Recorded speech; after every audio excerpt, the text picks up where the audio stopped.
მოგესალმებით, ტრადიციულად ოთხშაბათს საინფორმაციო გამოშვების შემდგომ, 5-საათიანი საინფორმაციო გამოშვების შემდგომ ეთერშია ბიზნეს ინსაიდერი, რადიო სივრცის ეთერში კიდევ ერთხელ და რა თქმა უნდა, ვსაუბრობთ ეკონომიკის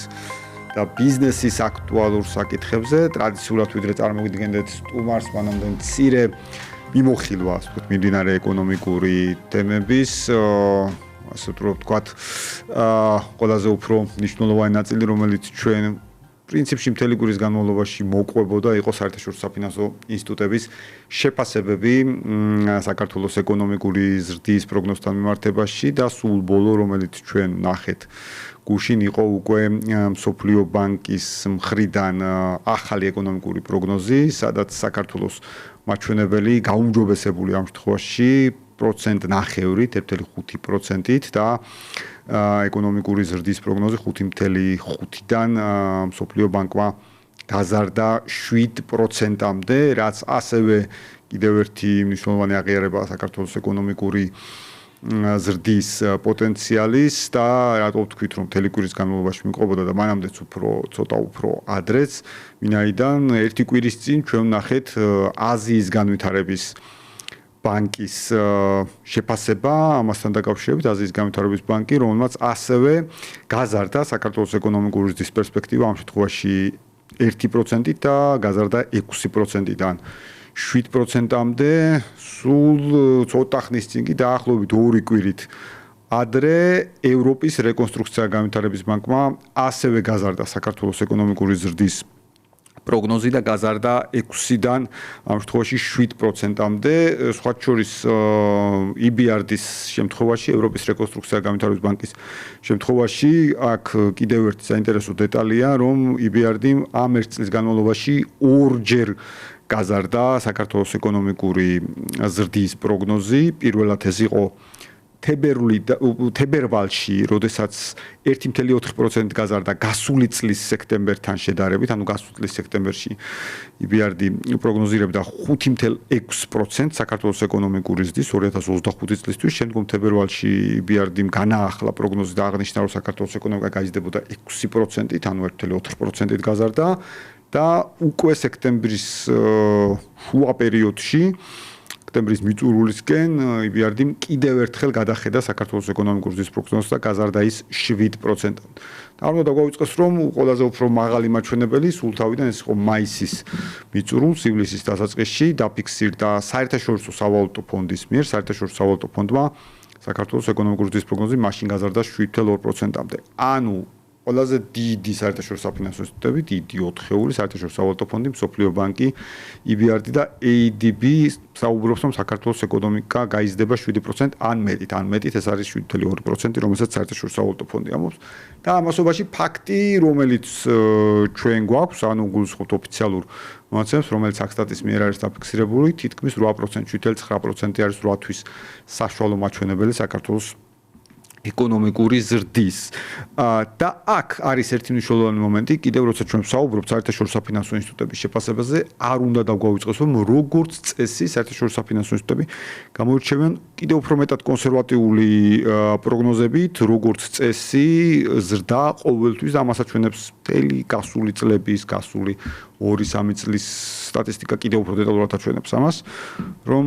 რეალურად ხდება ხოლმე ეკონომიკური ზრდის უფრო მაღალი მაჩვენებლების დაფიქსირება, ვიდრე ეს საერთაშორისო საფინანსო ინსტიტუტების შემთხვევაში ხდება ხოლმე და ცხადია მნიშვნელოვანია ამ პროცესის სწორად მართვა და კიდევ ერთი დეტალი, ჩვენ გასულ ოთხშაბათს ვსაუბრობდით, მაშინ სწორედ თვითმმართველობის არჩევნები გქონდა წინ და ვსაუბრობდით ლარის მდგრადობაზე, ასე რომ ვთქვათ, სპეკულაციური ან ზოგადად ასე ვთქვათ, პოლიტიკური турბულენციიდან გამომდინარე, ჩვენ ვნახეთ ლარი როგორ რეაგირებდა გასულ წელს საპარლამენტო არჩევნების დროს პოლიტიკურ турბულენციას და სპეკულაციებზე, მაშინაც ფუნდამენტური ფაქტორები ლარზე გავლენას ფაქტიურად არ ახდენდნენ, ან მინიმალურად ახდენდნენ, მიუხედავად ამისა, ყოველ შემთხვევაში ისე არ ახდენდნენ რა არყევებიც მაშინ განიცადა ლარმა, ანუ გასულ ეს აი ზუსტად ანალოგიურ პერიოდში და ჩვენ ვნახეთ უკვე მიმდინარე წლის პერიოდი, როდესაც არ ვიცი, გასულ წელზე უარესი სცენარები იყო წარმოდგენილი და გაჟღერებული, დამხობა, რევოლუცია, ასე შემდეგ, სხვა თანაბარ პირობებში მართლაც რომ მოსახლეობის განწყობით, როცა ბევრი სპეკულირებს ხოლმე მოსახლეობის განწყობა იყო რევოლუციური განწყობა ყოფილიყო მოსახლეობაში, დამერწმუნდათ ლარი 2.70-ის ფარგლებში კი არა და 3 და 70 პარგლებშიც გაუჭირდებოდა გაჩერება, არ ვიცი რა მოუვიდოდა საერთოდ ანაბრებს. იქნებოდა ანაბრების ეგრეთ წოდებული გაქეშება, განაღდება ანაბრების, რა ვიცი, გადადოლარება ყველაზე უკეთეს შემთხვევაში, აქტივების მოშორება, ასე შემდეგ, მოკლედ, მსგავსი არაფერი არა თუ არ ვიხილეთ, არამედ მაგალითად სულ რამოდენიმე წუთის წინ ეროვნული ბანკის მიერ გამოქვეყნებული კიდევ ტრადიციული, ასე ვთქვათ, განახლებით ლარის კურსთან დაკავშირებით, ლარი კვლავ გამყარდა დოლართან და ევროსთან მიმართებაში. მოკლედ, არანაირი საპანიკო საფუძველი ამ ნაწილში არ იყო, ხო, რა თქმა უნდა, დამავიწყდა რეზერვებზე ზემოქმედების ნაწილი, თითქმის 1.5 მილიარდია შეძენილი, ამის შესახებ საუბრობდით ჩვენ და კიდევ ერთხელ სხვა თანაბარ პირობებში რევოლუციური მოლოდინების შემთხვევაში დამერწმუნეთ, რომ ეს რეზერვები დიდი ხნის დახარჯული იქნებოდა კურსის შესანარჩუნებლად პირიქით. პროცესთან გვაქვს საქმე, უფრო მეტიც კიდევ ერთხელ მინდა უშუალოდ სულ რამოდენიმე კვირის წინ საქართველოს ბიზნეს ასოციაციის ორგანიზებით გაიმართა ტრადიციული შეხვედრა საქართველოს პრემიერ-მინისტრის შეხვედრა ბიზნეს წრეებთან, ისევე როგორც ეკონომიკური ბლოკის მინისტრების, ეროვნული ბანკის პრეზიდენტის შემდგომ პანელი, რომელსაც ჰქონდა პატივი გავუძღოთ როგორც მოდერატორი ბიზნესთან და იყვნენ ასევე ბიზნესის წარმომადგენლები, ორი ყოლაფსხვილი ბანკი, საქართველოს ბანკის და TBC ბანკის გენერალური დირექტორები იყვნენ ამ პანელზე წარმოდგენილი. ძალიან ბევრი საინტერესო თემატიკა იყო განხილული და რაც თავარია ძალიან საინტერესოა რომ დაგეგმილზე 9 საათით მეტი იყო პრემიერ-მინისტრი პირდაპირ ბიზნეს ასოციაციის პრეზიდენტთან ერთად ბიზნესთან დიალოგში, სადაც ყველა აქტუალური საკითხი იყო განხილული და კიდევ ერთხელ ეს იყო სულ რაღაცა 10 დღით ადრე არჩევნებამდე, 9-10 დღით ადრე არჩევნებამდე და კიდევ ერთხელ ძალიან საქმიანი იყო ბიზნესის და ხელისუფლების დიალოგი სწორედ ბიზნეს ასოციაციის ჩართულობით. მოკლედ, სწორედ ამ თემების გაგრძელება გვინდა, როგორ ხდება, ასე ვთქვა და როგორ წარიმართება ბიზნესთა ხელისუფლების დიალოგი, ვინაიდან როდესაც ჩვენ ეხლა ჩამოვთვალეთ ეკონომიკური ზრდის მაჩვენებლები, რომელსაც საერთაშორისო საფინანსო ინსტიტუტები განიჭებენ, რომელიც არის ფაქტი, კიდევ ერთხელ თითქმის 8%-მდე 8 თვეში 8 თვის მაჩვენებლიდან გამომდინარე, ცხადია, ეს ამ ყველაფრის მიღწევა ალბათ შეუძლებელია ბიზნესის და ხელისუფლების რაღაც სწორად თანამშრომლობის გარეშე და უფრო მეტიც მინდა აღვნიშნო, რომ სხვა შორის იყო მოსაზრებები კიდევ უფრო მეტ დიალოგთან დაკავშირებით, რაზეც პრემიერიც საუბრობდა, ვინაიდან საქართველოს ბიზნეს ასოციაციამ წარმოადგინა ტრადიციული კვლევა BAG ინდექსი, სადაც იყო მათ შორის პრობლემური საკითხები დასახელებული, შეეხებოდა ეს ბიუროკრატიულ ნაწილს, თუ შეეხებოდა სამუშაო ძალის დეფიციტ, კვალიფიციური მუშახელის დეფიციტ თუ ასე შემდეგ, რაზეც პრემიერის მხრიდან შემდგომში უკვე პანელზე ეკონომიკის, ფინანსთა მინისტრის, ეროვნული ბანკის პრეზიდენტის მხრიდან ძალიან ისეთი თანამშრომლობითი გამოხმაურება იყო, შეიძლება ასე ითქვას და მზაობა იყო ამასთან დაკავშირებით და პრინციპში მე მაგალითად როგორც მათ შორის იქ როგორც დამკვირვებელს ერთის ხრი პრემიერის გამოშვების დროს მე როგორც მოდერატორს პანელის ყოფნის დროს დამჩა შტაბეჭდილება რომ საერთო განწყობა იყო ასეთი რომ თუ კიდევ უფრო აქტიური იქნება თანამშრომლობა თუნდაც დარგების დამიხევით მაგალითად ეკონომიკის მინისტრი საუბრობდა ამ თემაზე თუნდაც ენერგეტიკის სექტორში და ასე შემდეგ რეალურად არის შესაძლებელი ეკონომიკური ზრდის კიდევ უფრო მაღალი მაჩვენებლის მიღწევა ანუ კიდევ უფრო უკეთესი კოორდინაციით ასე რომ ვთქვათ რისი სურვილიც იქ გამოითქვა თუმცა ამ საკითხებზე ჯობს ვისაუბროთ საქართველოს ბიზნეს ასოციაციის აღმასრულებელ დირექტორთან ბატონ ლევან მეფხვაძესთან ბატონ ლევან მოგესალმებით მადლობას გიხდით რადიო სიუჩეში ბიზნეს ინსაიდერში სტუმრობისათვის ჩვენ ბიზნეს ინსაიდერში ვიყავით იმედის თემაზე ზუსტად იმ დღეს გქონდა პირდაპირ ჩართვაც ასე ვთქვათ ღონისძიების დღეს ღონისძიებამდე ახლა უკვე ღონისძიების შემდგომ ხვდებით შემდგომ სხვა გარემოში ფეხი ამ სტუდიაში და დიდი მადლობა კიდევ უფრო ცლად შეგვიძლია რომ ვისაუბროთ იქნება ხოლმე მუდმივად ამ თემით ამ სტუდიიდან გაჟღერებული პრობლემატური და აქტუალური ასთავარია იმისათვის რომ თქვენს Facebook აუდიტორიას, რადიო აუდიტორიას კონე შესაძლებლობა მე უკვე მიღებული ინფორმაციით თვითონვე განსაჯოს ის ეკონომიკური თემატიკა რომელიც უნებრივია ყველასთვის ძალიან აქტუალური და მნიშვნელოვანია. დიდი მადლობა ბატონ ლევან მართლაც და კიდევ უფრო მეტი დრო გვაქვს ხოლმე კიდევ უფრო სრულად რომ გავიაროთ ასე ვთქვათ საკითხები რომელიც არის და ვიდრე გადავიდოდეთ ზოგადად მათ შორის ბიზნეს და ხელისუფლების თანამშრომლობას მანამდე მინდა მოკლედ გთხოვოთ შეფასება მათ შორის მსოფლიო ბანკის და აი ბოლო პერიოდის ეკონომიკური ზრდის შეფასებები რომელიც ნახეთ ნუ ამ ბოლო ერთ თვეში სამი შეფასება ნახეთ გადახედვა ასე ვთქვათ EBRD-ის ADB-ის მსოფლიო ბანკის ამ შემთხვევაში ზრდა დაფიქსირდა რასაც ვერ ვიტყვით რეგიონის სხვა ქვეყნებზე რაც საქართველოს შემთხვევაში იყო. შარშან წლის ბოლოს წელს წლის დასაწყისში მოლოდინები შეიძლება საფინანსო ინსტიტუტებს მათ შორის ბიზნესაც ხოდა შორის არ ქონდა მაღალი და ძალიან აქტიურად არის კავშირში, კორელაციაში ერთმანეთთან პოლიტიკური არასტაბილურობა და განწყობები ბიზნესის, განწყობები ეკონომიკაში და შემდეგ ძალიან მგრძნობიარეა ბიზნესი. რატო მგრძნობიარე? იმიტომ რომ ბიზნესი ერთის მხრივ თვითონ ახორციელებს ინვესტიციას და თვითონ ფიქრობს გავფართოვდე, თუ არ გავფართოვდე, ახალი ადამიანები დავასაქმო, თუ არ დავასაქმო, მაგრამ მეორეს მხრივ ბიზნესის მეორე მხარეს დგას მოხმარებელი, რომელიც ასევე ფიქრობს დახარჯოს თუ არა ფული, დახარჯოს თუ არა მაგალითად უძრავქონებას როცა არის საუბარი, ხო? მას აქვს გარკვეული დანაზოგი, ამ დანაზოგით შეუძლია გააკეთოს პირველი შენატანი მშენებლობაში რომ ბინა, ასე ვთქვათ, დაიბევოს და მე უნდა წავიდეს და რომელიღაც საფინანსო ინსტიტუტთან იპოთეკური კრედიტი გამოიტანოს და მე ყოველთვიურად რაღაცა გრძელვადიან ვალდებულებაში შევიდეს. თუ სტაბილურობის განცდა არ არის, მოხმარებელი ამაზე არ მიდის. მას ურჩევნია რომ დანაზოგი კონდეს შავი დღისთვის, კიდევ უფრო სავარაუდოდ ბრჭყალებში რომ ვთქვათ, უარესი დროისთვის თუ შეიძლება რამე კიდევ მოხდეს, ვიდრე დახარჯოს უცებ და მე ასე ვთქვათ, კიდევ ვალდებულებები შევიდეს რომელიმე საფინანსო ინსტიტუტთან. ანუ ამ შემთხვევაში განწყობები ყოველთვის არის დაბალი და როდესაც ბიზნეს ინდექსი წარვადგინეთ, თუ გახსოვს, როდესაც ასოციაციის პრეზიდენტმა წარადგინა, თქვენ ნახეთ როგორ ხისიერად რეაგირებს ხოლმე კვარტალურად რაიმე ტიპის გამოწვევებს, ეს იყო კოვიდი, ეს იყო პოლიტიკური აქციები, ეს იყო რაღაცა ტიპის დაძაბულობები და ასე შემდეგ, საერთაშორისო დაძაბულობები და ასე შემდეგ. ანუ ხისიერად ვარდება განწყობების ინდექსი და ეს არის, ასე ვთქვათ, 2x2 ეს არის ანიბანი ბიზნესის და ეკონომიკის, რაზეც ახლა ჩვენ ვსაუბრობთ. აქედან გამომდინარე, მოლოდინი წლის დასაწყისში არ იყო, მათ შორის საფინანსო ინსტიტუტები, კიდევ ერთხელ ვამბობ, არ იყო იმდენად მაღალი, რომ მათ როგორც ჩანს კონსერვატიულად დაგეგმეს, ასე ვთქვათ, საკუთარი მაჩვენებლები, პროგნოზები ეკონომიკური ზრდის ქვეყნის, მაგრამ მე უკვე ზაფხულიდან ხედავენ, რომ პოლიტიკურმა ეგრეთ წოდებულმა აქციებმა და შემდეგ ვერ მოახდინა ნეგატიური გავლენა ეკონომიკაზე. პირიქით ეკონომიკაში არის იმაზე მაღალი ზრდა, ვიდრე შეიძლებოდა ვიღაცას წლის დასაწყისში წარმოედგინათ, ამიტომ მიდის უკვე დაკორექტირება, იმიტომ რომ სულ მცირე წლის პირველი ნახევარში იმდენად მაღალი ზრდა არის პირველ 6 თვეში, რომ ეს წლის მეორე ნახევარში რომ შეინარჩუნონ კონსერვატიული ზრდა, უკვე მაინც იმაზე მაღალია საშუალო წლიური, ვიდრე ეს წინასწარ იყო დაგეგმილი და შესაბამისად ხდება ამ მონაცემების დაკორექტირება. ასევე ეს პირდაპირ ჩანს ჩვენს ინდექსის მესამე კვარტალში უკვე ბრუნდება იმ ნიშნულზე, რომელიც დავუშვათ ჩარშან ამ პერიოდში იყო. ესეთი, ასე ვთქვათ, დინამიკა და ესეთი პერიოდი გავიარეთ როგორც ჩანს კარგად,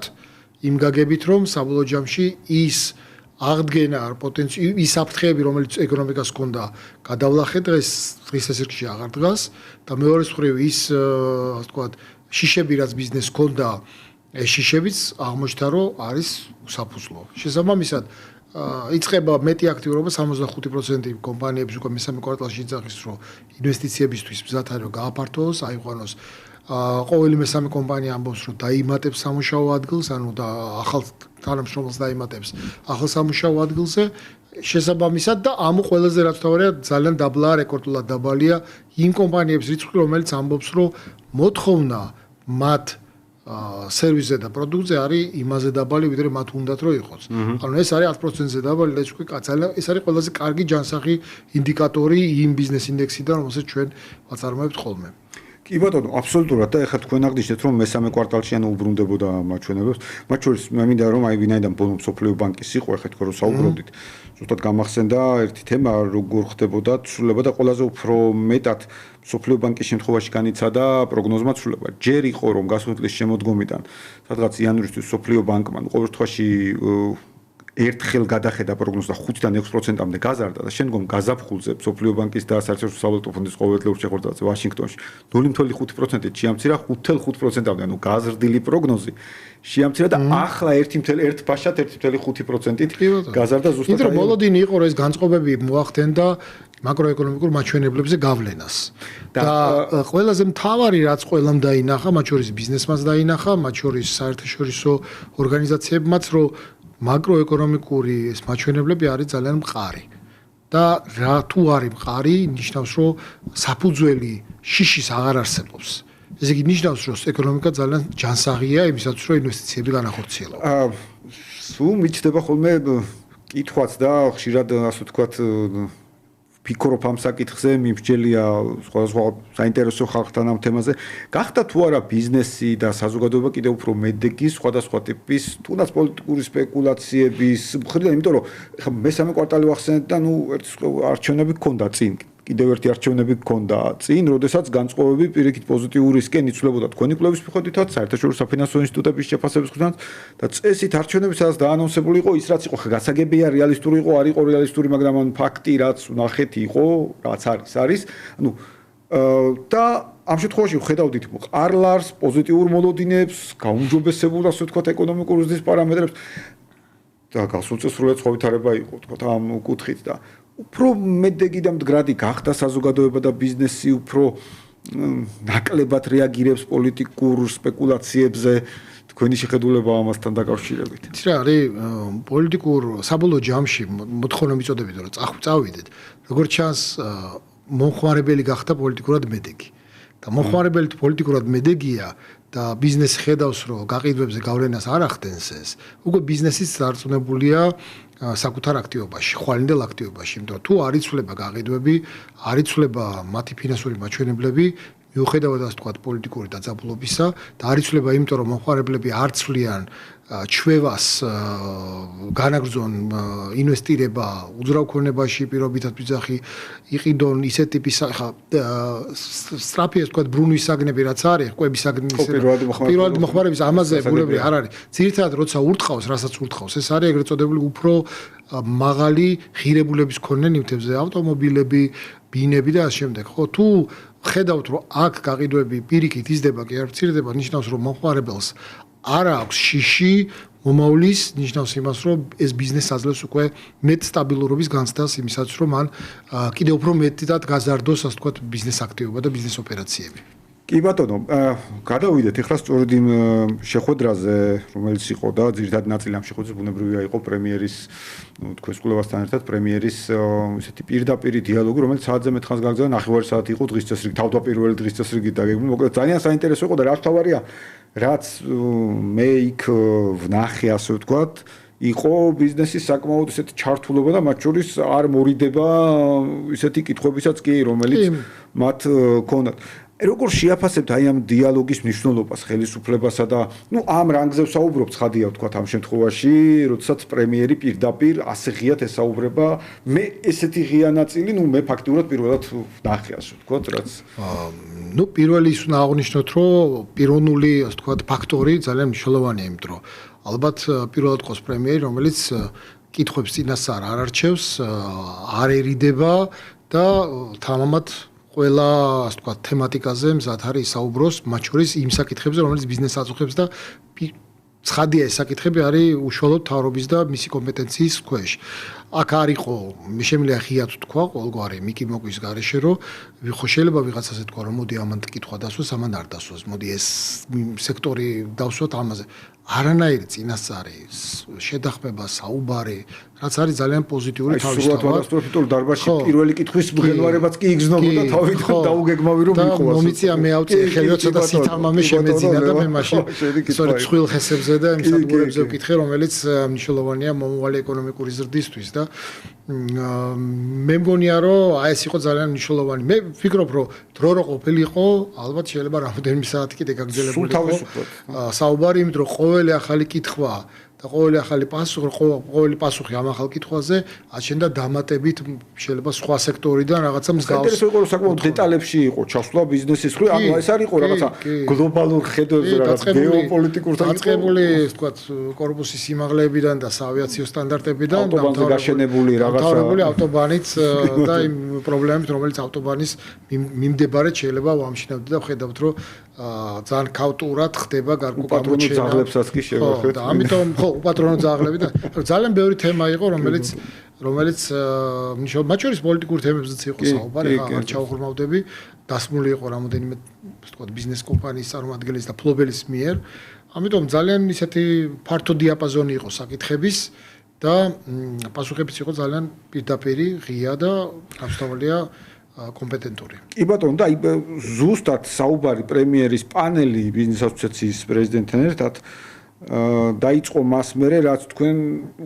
ბატონმა შროსომ წარმოადგინა კვლევა ბიზნეს ასოციაციის პრეზიდენტმა წარმოადგინა კვლევა და ჩვენ იმ კვლევაში ნახეთ არა მხოლოდ ცალკე აღებული პოზიტიური ელემენტები, რის შესახებაც ვისაუბრეთ, ასე ვთქვათ, არამედ ნახეთ გარკვეული პრობლემური საკითხებიც, რომელიც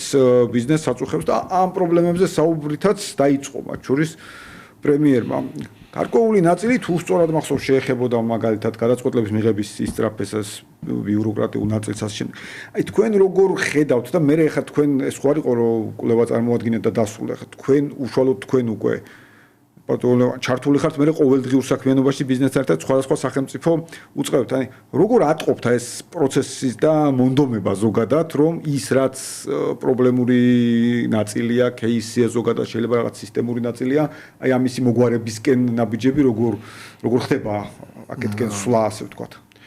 მოდი თავიდან დავიწყოთ რომ საერთოდ ზოგადად ფორმულა ეგეთი რომ როდესაც პირველი პირი მოტივირებულია და მონდომებულია ეს როგორც წესი ვერტიკალზე მნიშვნელოვნად გადაედება ხოლმე იმ ადამიანებს ვინც ამ ადამიანის გუნდის წევრი ბრძანდება და შესაბამისად ჩვენ ხედავთ ახალ ადამიანებს ახალი მოდი ასე ვთქვათ ახალი მენეჯმენტია სამინისტროებში ზოგან ახალია ზოგან ძველი თუმცა განწყობა ყველგან არის ძალიან აქტიური ინტერაქციის კუთხით გამოხმაურების კუთხით გარკვეულ შეკითხვაზე პასუხის გაცემის კუთხით, გარკვეული საკითხის ბოლომდე მიყვანის კუთხით. ანუ ამ ძალიან მნიშვნელოვანია, რომ ეს ასე ვთქვათ, მაგალითი, პოზიტიური მაგალითი და მითითება პირველი პირისგან მოდის და ეს ჩვენ ვიხილეთ იმ ფორუმზე, სადაც იყო ბიზნესიც და სადაც იყო გიორგი თითქმის ყველა ის მინისტრი, რომელთანაც ჩვენ უშუალო შეხება გვაქვს. პირდაპირ კომუნიკაციაში ვართ, მათ შორის ეკონომიკის, ფინანს და სოფლის მეურნეობის მინისტრები და შემდეგ ან ყველა ის ინფრასტრუქტურა განათლება, სადაც პირდაპირ გვაქვს ყოველდღიური ინტერაქცია და შეხება. ძალიან მნიშვნელოვანი იყო სწორედ ეს, რომ აი ამ ფორმატში ეთქვა პრემიერს და მე ვფიქრობ, რომ აქ პროცესები უკვე აჩვენეს, მაგრამ მე მგონია, რომ სხვანაირად იქნება აქ საუბარი იქნება, რომ თუ ვინმე ამ ტემპს ფეხს ვერ აუბავს, ეს მისი პრობლემა გახდება გარკვეული პერიოდის მერე. მე დარწმუნებული ვარ, რომ ტემპი იქნება მაღალი, რომ პირველი პირისგან სწორედ ეს არის მოთხოვნილი და იმედი გვაქვს, რომ ყველა შესაბამისად ადმინისტრაციული ორგანოს წარმომადგენელი ადეკვატურად აუბამს ამ ტემპს ფეხს. კი ბატონო, სხვა შორის პრემიერის მხრიდან ძალიან ხაზგასმით ითქვა და ძალიან მენიშნა ერთი დეტალი, რომელიც ნაფიქრი არა მხოლოდ ზოგადად, არამედ ციფრებშიც, ოპტიმიზაციაზე ითქვა სახელმწიფო უწყებების, მათ შორის განსაკუთრებით ეკონომიკის სამინისტროსთან დაკავშირებული სხვა ტიპის. იქ იყო უფრო ძირითადად შირპსებზე და სიპებზე, რომელშიც განხორციელდა დიდწილად ეს. კი ბატონო, და გარკვეული რესურსებიც გააჩნდა. ჩვენ ასე ვთქვათ, ამ თემას ანუ როდესაც მივიყვანთ ბოლომდე, ასე რომ ვთქვათ, ცოტა უტრებას ვახდენ საუბრის და შემდგომ ბუნებრივია ამ თანხებს მოვახმართ კვლავ ეკონომიკის განვითარებას ამ ნაწილში, შესაძლოა ფინანსთა პროდუქტის 1%-მდეც დაც კი ვიხილოთ, ვთქვათ, აი ამ შემთხვევაში აი ამ ოპტიმიზაციის შედეგად გამოთავისუფლებით თანხების ესე რომ ვთქვათ ჩვენ ენაზე რეინვესტირებით კვლავ ეკონომიკაში, რაც ნუ ძალიან საინტერესო ნაწილია და ალბათ ოპტიმიზაციის ნაწილს მე ვფიქრობ პროცესებსაც დააჩქარებს, ხო, როდესაც რაღაცა ზედმეტი ოპტიმიზაცია უკავშირდება არაეფექტიანობას უკავშირდება ზედმეტ დანახარს, გადაწყვეტილების მიღების დროში გაწელვას და შემდეგ და ახლა ის უწყებები, რომელიც დასახელდა სახელმწიფო, ასე ვთქვათ, კომპანიები მათ შორის, იქ წლების განმავლობაში იმდენი პრობლემაა დაგროვილი, ამ პრობლემის გადაწყვეტას ფინანსებთან აკავშირში, მათ შორის. კი ბატონო. ყველა ადამიანურ კაპიტალს რო თავი გამავნებოთ და აი ეს ფინანსები თუ გამოჩნდება და ბევრი ის პროექტი, რომელიც გაჩერებულია და რომელიც ჭირდება დღეს მათ შორის ენერგეტიკას მათ შორის და ეს რეინვესტირება სწორედ ამ სახსრების ამ პროექტებში მოხდება ეს არის იდეალური მე მგონი და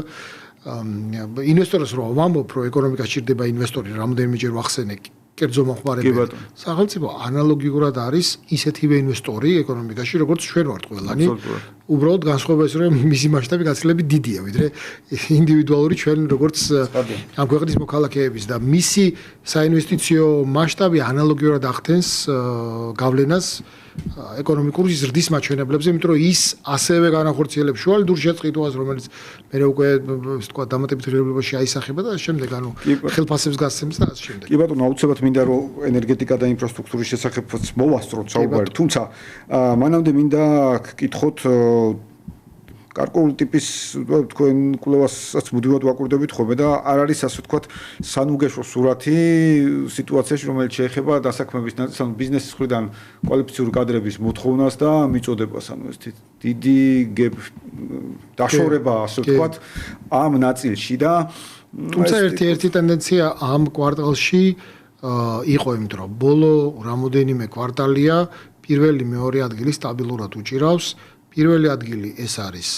კვალიფიციური კადრები, მეორე არის ზოგადად სამუშაო ძალაზე მოთხოვნა და მესამე იყო ხოლმე ადმინისტრაციული რესურსები. ეხლა ადმინისტრაციულმა აინაცვლა და ამას თავისი ობიექტური მიზეზიც აქვს, იმიტომ რომ გამომდინარე იქიდან რომ ადმინისტრაციული ორგანოების ნაწილში მიდის ოპტიმიზაცია, ახალი მენეჯმენტების მოსვლა და შემდეგ გარკვეული საკითხები შენელდა. და ანუ ამას თავისი ობიექტური მიზეზი აქვს, იმიტომ რომ ახალი ადამიანი რომ მოვა, ის უნდა გაეცნოს, ჯერ საკითხს რომ გადაწყვეტილება მიიღოს. მე მგონია რომ ეს დროებითი შეფერხება იყო და გავივლით, თუმცა აი კვალიფიციური სამუშაო ძალას რომ ესე მარტივად ვერ მოვაგვარებთ ჩვენ იქ სადაც დაბალი კვალიფიკაციებია, ეგრეთ წოდებული ბჭყალებში დაბალს უწოდებ, ხო, თორე დაბალი მაღალი არ არსებობს. მოდი ანაზღაურების ნაწილში რო შევადაროთ რა. იქ სადაც დაბალი ანაზღაურების კვალიფიკაციებია, რატო ის დაბალი ანაზღაურებადი შედარებით, იმიტომ რომ ამ ადამიანების გადამზადება მოკლევადიანი პროგრამებით შეიძლება და ბაზარზე უკვე გაჩნდა ესეთი, ასე ვთქვათ, დაბალი ეგრეთ წოდებული დაბალი ანაზღაურების კვალიფიკაციის მქონე ადამიანების გადამზადების ცენტრების და თვითონ კომპანიებიც ამაში ძალიან აქტიურად ჩართულები არიან. იქ სადაც მაღალი კვალიფიკაციებზე ლაპარაკი, იქ ჩვენი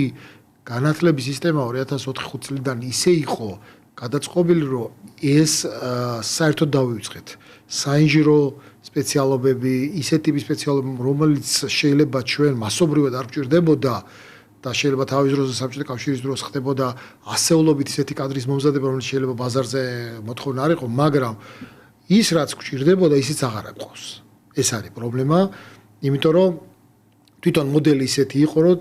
კარგი ბავშვები ძირითადად, კარგი მეგულისხმობ, ისინი, ვინც წარმატებულები იყვნენ მისაღები გამოცდებზე, ისინი ძირითადად გადანაწილდნენ სამი მიმართულებით. ეს არის ბიზნეს ადმინისტრება, სამართალი და სამედიცინო მიმართულება. აი სხვა სპეციფიური სპეციალობები, მათ შორის საინჟინრო სპეციალობები, საერთოდ ხაერში დაგვრჩა და მე მქონია შემთხვევა, მე თვითონ ტექნიკურ უნივერსიტეტში იმ მომენტში იმ წლებში რო ვასწავლე, მქონია შემთხვევა, როცა ვეკითხებოდი აქ რატო მოხვდი და მეუბნებოდი, იცი რა, მე მეოთხე არჩევანი იყო და ხო, იმიტომ მოხვდი, რომ კაცო თბილისის სახელმწიფო უნივერსიტეტის ჟურნალისტიკის ფაკულტეტზე ვაბარებდი და აბა აქ როგორ მოხვდი იმაზე, რა ქვია, ენერგეტიკის ფაკულტეტზე. ხვდებით ხო, რა განსხვავებაა ჟურნალისტიკის ფაკულტეტი და სულ სხვა უნარებია აუცილებელი და მოხდა ჟურნალისტიკის ფაკულტეტზე. რო ვერ მოხდა, მე კიდე რაღაცა წერა, რაღაცა და მოხდა. ანუ ისეთი მოდელი იყო თვითონ, რომ აი ეს ისეთი ფაკულტეტები, სადაც სწავლა მოდელი თქვა მარტივი არ იყო. რთულია იქ სწავლა, იმიტომ რომ მოთხოვნა მაღალია, სტანდარტები მაღალია და იქ არ არის მარტივი რომ ისწავლო, იმიტომ რომ ისწავლო ფიზიკასაც, მათემატიკასაც და რა ვიცი, ენერგეტიკაზე პირობითად, ხო? კი ბატონო. შესაბამისად უჩვენია, სადაც მარტივად მე გაიბლის ამ თელ იმას ბიზნეს ადმინისტრირებაზე, ოღონდ საბოლოო ჯამში რა გამოდის, რომ არ ვიცით და რა პროდუქცію იღებთ, ხო? მშობლებს ეგ გონია წლების განმავლობაში, რომ სათაური ბიზნესი რო წერია, ყველა ილონ მასკი და ის გამოვა რა ქვია. ბიზნესზე პრობლემა. ახლა ბიზნესი ქვია სათაური, აი მაგრამ ბიზნესი ხო არ ისწავლება, ეს ინტუიციურია და ეს ცოტა სხვა ის არის. არა, გარდა ამისა, ბიზნესზე პრობლემა იყო. ბიზნესები მომიწია მეცნე, ანუ ბიზნესის მიმართულებაზე. ბაჭერი შენც იყავი ამ იმაში სქემაში ჩართული. დეკანი იყავი თუ კი და სხვა შორის ამ ფაბრიკაში ეგრეთ წოდებული. აი მაგ ფაბრიკის პრობლემა რა იყო ერთ-ერთი რომ ჩაბარების დროს და ეს გარკვეულწილად ანუ სისტემის ბრალია ჯამში, მაგრამ აი უნივერსიტეტების სერიოზულად აშავებდნენ ამ ნაწილში, რომ ბიზნეს ადმინისტრირებაზე მოდიოდა სტუდენტი, რომელსაც მათემატიკა არ ქონდა საერთოდ ჩაბარებული. ანუ ხდებოდა გეოგრაფი, პირობითად რომ ხდება, რა თქმა უნდა, გეოგრაფია ფანტასტიკურად საინტერესოა. კი ბატონო, მაგრამ ხო ეს დაშვება, ხო, ანუ წარმოუდგენელი იყო შედეგი, რომ რამე აქედანაც რამე გამოსულიყო. აი სამართალი და ბიზნეს ადმინისტრება რომ ნახო, ეს არის სულ თეთრსაყელო, ეგრეთ წოდებული თეთრსაყელოებიანი სუფთა საქმე. ნუ იმაში რომ ზიხარ ოფისში, ლამაზად მიდიხარ და ამ დროს რო ამთავრებდა 45,000 ბავშვი 95% მიდიოდა ამ თეთრსაყელოებიან სამუშაოზე და იმაზე პროფესიებზე და სპეციალობებზე და აქეთ საერთოდ პროფესიული განათლება გვერდზე დაგვრჩა. ისე რა ქვია, სპეციალობები, მთელი სპეციალობები, სამთოდად დაწყებული საინჟინრო და ამ შემდეგ მაღალი კვალიფიკაციის მქონე ბავშვები, უნარების მქონე ბავშვები აღარ მოდიოდნენ და აი ეს ყველაფერი დღეს ამას ვიმკით უკვე. და რეალობა კიდე ის გვაქვს რომ იგივე კომერციულ ბანკებთან მიმართებაში თქვა ხო ბიზნეს ადმინისტრირებაზე ფინანსების განხრითაც კი ადამიანი ამთავრებდა ბაკალავრსაც მაგისტრატურასაც და კომერციულ ბანკში რომ დაიწყო მუშაობა ჭირდებოდა ნულიდან და გადამზადება კომერციული ბანკის მიერვე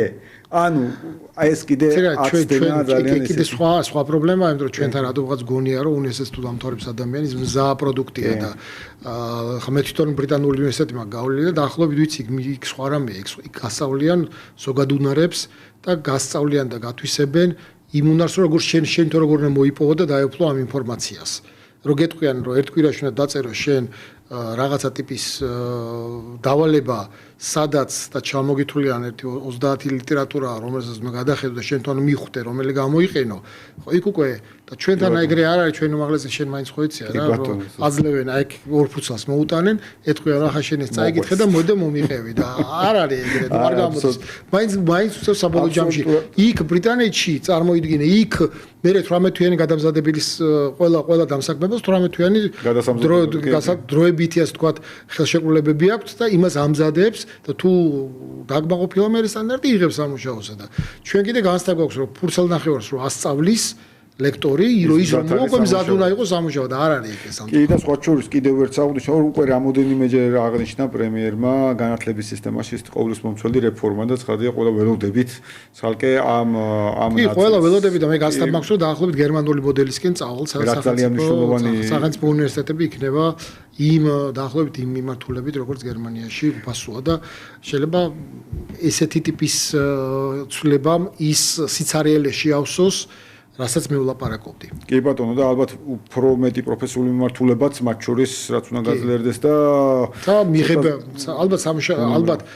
ადგილობრივ ასე ვთქვათ საქართველოს ეგრეთ წოდებული მოქალაქეებისთვის სასწავლო ადგილები უმაღლესი ნელ-ნელა უნდა შეიზღუდოს.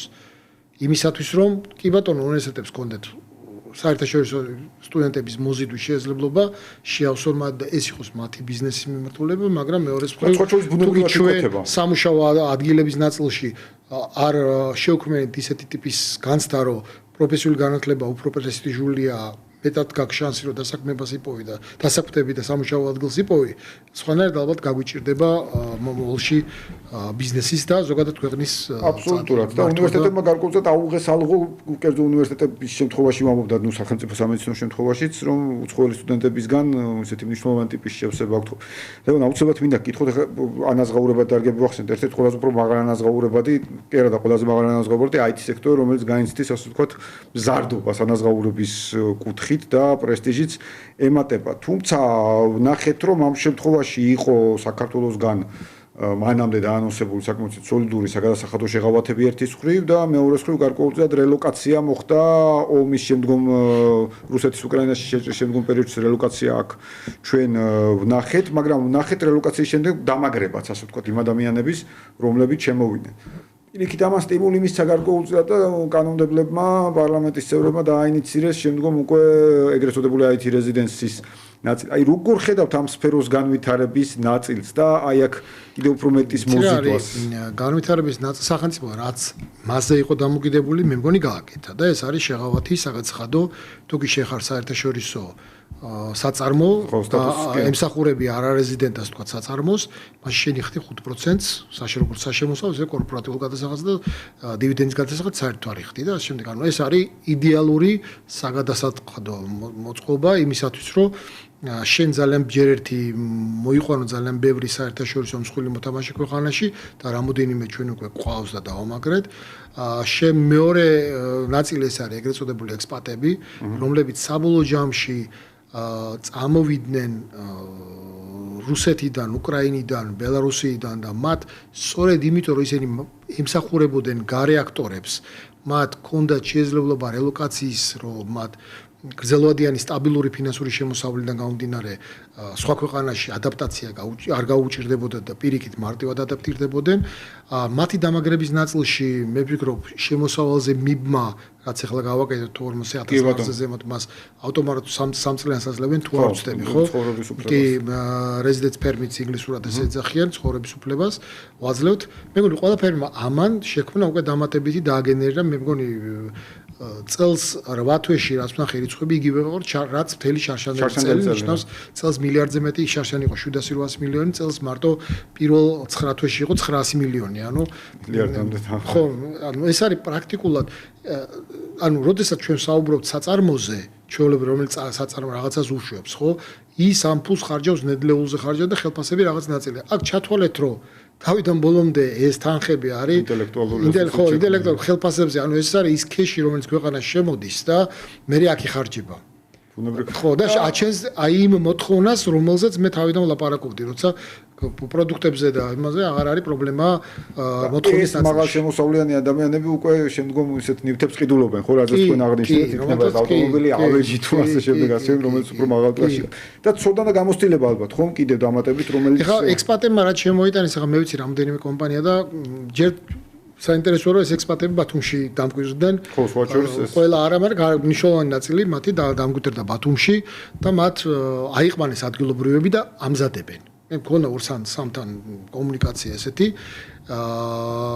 იმიტომ რომ სხვადასხვა მათ დავეხმარეთ resident permit-ზე, მაშინ არ იყო ესეთი კანონმდებლობა, იმიტომ რომ ხედავთ რომ მათ 81 მათგანმა 80-85 ადგილობრივი დაასაქმა. ასწავლა, გადაამზადა, დაასაქმა. ანუ ამას ძალიან მნიშვნელოვანია, ადგილობრივი დასაქმებასაც უწყობს ხა ხშირად, რომ თითქოს ვინმეს ართმევენ. არა, პირიქით ეს რა მათ შემოიტანეს ცოდნა, მოდი ასე ვთქვათ. მათ დააჩქარეს ცოდნის გავრცელება იმ ნაწილში, რომელსაც შეეძლო ეს აეთვისებინა ეს საქმე. ეხლა ხედან და კოდირებით არიან დაკავებული, წერენ კოდებს იმ მოხმარებლებისთვის, რომლებიც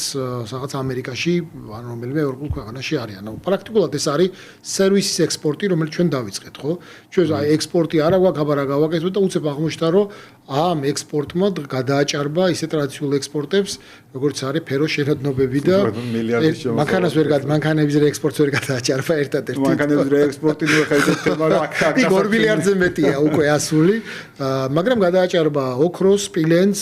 ფეროშენადნობებს და ამ შემდეგ ბორჯომს და ღვინოს და ამ ახლა შეიძლება დაეჭიდოს შემდეგ წელს მანქანა. ღვინო რამდენია 200 მილიონი, 250 მილიონია და ეს მილიარდზეა დაახლოებით ლაპარაკი. მე ვონ აუცილებლად მინდა გკითხოთ ენერგეტიკაზეც მინდოდა, მაგრამ უცებ მინდა რომ ინფრასტრუქტურის ნაწილი მოვხსნათ, ეგრეთ წოდებული თეთრი სიის თემა იყო ერთ-ერთი შეხვედრის მიზანი, ასე ვთქვათ, ინფრასტრუქტურის მინისტრი, რომ ხედავთ ინფრასტრუქტურის სამი შეხვედრის მიზანი უკვე, ხო? ხო და ხედავთ ინფრასტრუქტურული პროექტების ერთგულ გადახედვას, მეორე ხარისხზე აქცენტის გაკეთებას და მესამე მხრივ, ასე ვთქვათ, უბრალოდ იმ თემას, რომ როგორ შეიძლება კომპანიები ცოტათი ახალ რეალობას შეეგუონ, ასე ვთქვათ. და აი როგორ ხედავთ აქ ტენდენცია, აი ამ შეხვედრებიდან და ამ დინამიკიდან გამომდინარე, რამდენად დაახლოვდა შეხვედრამდე სახელმწიფო და ბიზნესის პოზიციები? სიტუაცია მარტივი არ არის. კი, ეს მარტივი არ არის და იგრძნობა, იმიტომ რომ კრიზისულმა სიტუაციებმა, კოვიდმა, მერე უკრაინის ომმა და შემდეგ მნიშვნელოვანი ზიანი მიაყენა კომპანიებს, იმიტომ რომ რაზეა საუბარი რო ვიცოდეთ რა საუბარი იმაზე რომ კომპანია რომელიც გრძელვადიან პროექტებში შესული 3 წლის წინ პირობითად დადგინდა რაღაცა განფასება ავიღეს პროექტი ვახორციელებ და მეორე წელს დაიწყო კოვიდი მეორე წელს მოხდა ომი პირობითად და თუკი ფასი armaturis იყო პირობითად $500 უცებ გახდა $1200 ეხლა ვეღარ ის ხო არ დადგება და ხო არ გადადებს და 2 წლის მერე ისევ რო $700 და $600-ზე დაიწია ეხლა armatura ხო ვერ დაელოდება ამიტომ ის დუდულებულია განახორციელოს ეს პროექტი ოღონდ თვითონ ზარალობს ეს იყო მაშინაც პრობლემა სახელმწიფოსთან მაგრამ პრობლემა იმის გამო რომ თავის დროზე ჩვენ ძალიან კაცრად მიუდექით ამ კომპანიების დიდი ნაწილი იძულებული გახდა სხვა პროექტებში შესულიყო აეღოთ ავანსი და ამ ავანსი დაესრულებინა წინა პროექტები და დაიწყო ძალიან ბევრმა კომპანიამ იძულებული გახდა დაეწყო ამ ავანსების თამაში ანუ ავანსებზე დამოკიდებული გახდა მოდი ასე ვთქვათ და თუ კომპანია იყო თეთრ სიაში ეს რა უპირატესობას აძლევდა რომ ავანს რო იღებდა მხოლოდ ავანსის მხოლოდ 50%-ზე უნდა მიეტანა საგარანტიო თქვათ წერილი თანხა თუ რაღაც შესაბამისად უცებ რო ჩვენ ვუთხრათ ახლა კომპანიებს რომ მორჩა გაცხადა და ავანსზე 100%-ზე უნდა მოიტანოთ კომპანიები ვერ იზავენ ამას ორი მიზეზის გამო ერთი რომ თვითონაც არ აქვთ უზრუნველყოფის საგნები საკმარისი რომ უზრუნველყოს 100% ავანსის არადა ეს ავანსი თუ არ მიიღო წინა პროექტს გულწრფელად თქვა ვერ ამთავრებს იმიტომ რომ ჩაკეტილ წრეში ვართ ვერ გადის ანუ ერთ-ერთ კომპანიას ვთხარი რომ აი ბიჭო აი ამ გაჭირვებაში გამოდე ვერ გამოდივარო წინა ხო უნდა დავამთავრო უნდა ჩავაბარო შემდეგს ვიღებო რომ წინა დავამთავრო ეხლა ძალიან გულწრფელად და გულახდილად საუბრობ და შეიძლება ბევრ კომპანიას არც მოეწონოს ეხლა მე როგორ ანუ ფაქტია მაგრამ ფაქტია ამის წინაშე ვდგავართ და შესაბამისად რაღაცნაირად ეხლა თუ ჩვენ გავხდით ყველანი ავანსებზე დამოკიდებული მე ვთქვი კიდევაც შეხვედრაზე რომ რაღაცა მეტადონის პროგრამა გვჭირდება რომ ნელა ეს ხალხი რბილად გამოვიყვანოთ ამ მდგომარეობიდან და ამიტომ იყო რომ რაღაცა თავიდან იყო ძალიან ესეთი პირდაპირი ასე ვთქვათ მიდგომა რომ არ მორჩა მე ვაუქმებ ყოველგვარ თეთრ სიას და აღარ იქნება არანაირი ავანსები ეხლა ხედავთ რომ ზუსტად ისე რაც ჩვენ წარმოგვიდგენა რომ ეტაპობრივად გავიყვანთ კომპანიებს აი ამ გარანტიების ნაწილიდან ანუ მომავალ წელს იქნება 60%-ის გარანტია მოსატანი მერე 70 80 და მერე ბოლოს 100 4 წლიანი ფაქტიურად გარდამავალი ეტაპი შემოვიდა მაგრამ ამავდროულად მკაცრდება თვითონ თეთრციაში მოხვედრის კრიტერიუმები რაც ასევე მნიშვნელოვანი და უცილებელი იყო მე თუ ვკითხავ ხო ეს ალბათ ამის ვიღაცას თუ პირობითად მტვერსასრუტები მიაწოდა და ის კრიტერიუმები რა დააკმაყოფილა და თეთრციაში მოხვდა არ შეიძლება ის კომპანია მერე საგზაო ტენდერებში შევიდეს და გამოიყენოს მტვერსასრუტების დროს მიწოდებული ასე ვთქვათ კარგი კეთილსინდისერად მიწოდების გამო რა ხარ მოხდა თეთრციაში ის მიიტანოს მერე ფურცლად რომ მე თეთრციაში ვარ ანუ ესეც დარეგულირდება ასე თუ ისე და მე ვფიქრობ რომ შემთხვევით კომპანიები თეთრციაში აღარ იქნება კი ბატონო ესეც იმ ჯამური ჯაჭვის ნაწილია რომელიც დასარეგულირებულია ბუნებრივად და ამ გზაზეც მივდივართ ლევან ძალიან დიდი მადლობა მინდა გადაგიხადო კიდევ ერთხელ რადიო სივრცეში ბიზნეს ინსაიდერში სტუმრობისათვის სალაპარაკო ბევრი გვაქვს და კიდევ ასე ვთქვათ თქვენის ნებართვით მე მიხდება რომ მე მადლობა ვერ მოვხადი ინფრასტრუქტურის სამინისტროს ამ საუბრის დროს იმიტომ რომ ეს გადაწყვეტილება და ზომიერი მიდგომა მათი დამსახურებაა და ამ ახალი მენეჯმენტის პირობებში მე ვფიქრობ ძალიან გონივრული მიმართულებით მიდის სამინისტრო. კი ბატონო, ნამდვილად ხვალშურის ინფრასტრუქტურის მინისტრმა ჰქონდა საშუალება რომ იმედს ეთერშიც მესაუბრა ბიზნეს ცენტრში ძალიან საინტერესო იყო ამ კუთხით საუბარი. ნამდვილად ძალიან მონდომებულია, განსაკუთრებულად მონდომებულია ბატონი ლევაზი ამ ნაწილში. დიდი მადლობა ჩვენს მსმენელს და მაყურებელს კიდევ ერთხელ ბიზნეს ინსაიდერი დააბრუნდება ტრადიციულად 4 შაბათს 5 საათიან საინფორმაციო გამოშვების შემდგომ. დაგებშვდებით.